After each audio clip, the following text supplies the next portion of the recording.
আপনার তো মুক্তিযুদ্ধের উপরে রাগ নাই, কিন্তু যারা মুক্তিযুদ্ধের উপরে রাগ দেখায় তারা আসলে কারা? শেখ হাসিনার উপরে রাগের নাম কইরা? না, আমি আবার বলছি, শেখ মুজিবুর রহমানের উপরে রিয়াকশন দেখিয়েছে। আপনি যদি শেখ মুজিবুর রহমানের উপরে রিয়াকশন দেখান, মুক্তিযুদ্ধের আপনার কি?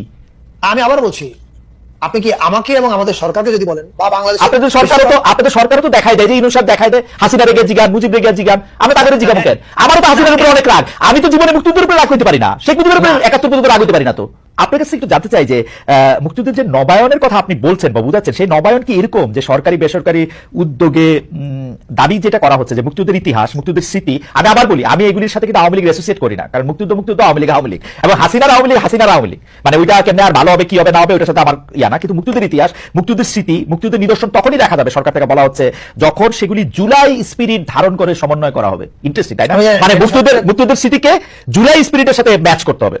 আমি আপনার দুই চারটা ঘটনাও বলি ভাই, তাহলে আপনি বুঝবেন না। এটা হলো আমার আন্ডারস্ট্যান্ডিং।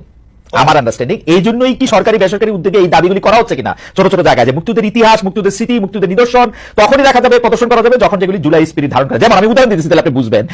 যে ধরেন বঙ্গবন্ধু অভিনয়ের নাম পাল্টে শহীদ আপনার অভিনয় করা হলো, খুব ভালো কাজ করছেন, এটা জিন্নাহ অভিনয় করে দেন, আরো ভালো। স্বাধীনতা দিবসের অনুষ্ঠান করার সময় মুক্তিযুদ্ধের মুরাল ঢেকে রাখা হয়েছে, জাতীয় জাদুঘরে মুক্তিযুদ্ধের গ্যালারি জুলাই স্পিরিট ধারণ করে সংস্কার উদ্যোগ নেওয়া হয়েছে।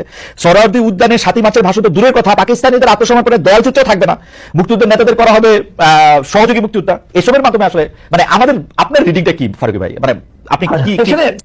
প্রথম কথা হচ্ছে, মুক্তিযুদ্ধর মাধ্যমে বাংলাদেশের সৃষ্টি হয়েছে।